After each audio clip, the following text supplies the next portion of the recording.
Dobrodošli u svijet gdje odgovornost ne prestaje sa proizvodnjom i prodajom proizvoda.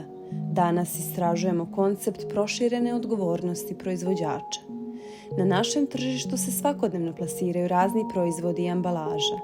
Ali šta se dešava kada ovi proizvodi ispune svoju namjenu i dođu do kraja svog životnog vijeka?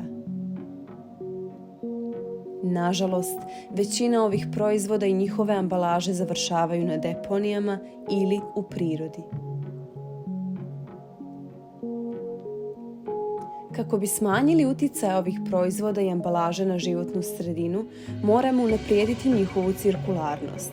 Jedan od načina je proširena odgovornost proizvođača.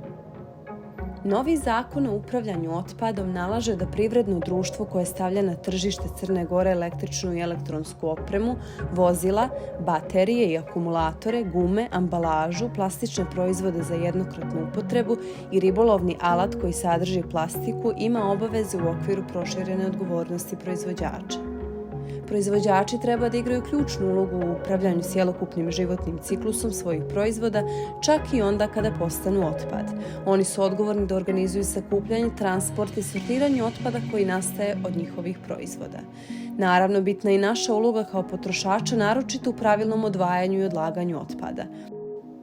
Dobro osmišljena proširena odgovornost proizvođača može da utiče na dizajn proizvoda i ambalaže, njihovu dugotrajnost kroz ponovnu upotrebu, popravku i izdržljivost, kao i na mogućnost da se oni recikliraju u proizvode visokog kvaliteta kada dođu do kraja svog životnog vijeka.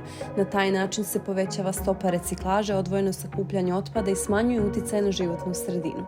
Rezultat? Čistije, zdravije okruženje i održiva budućnost.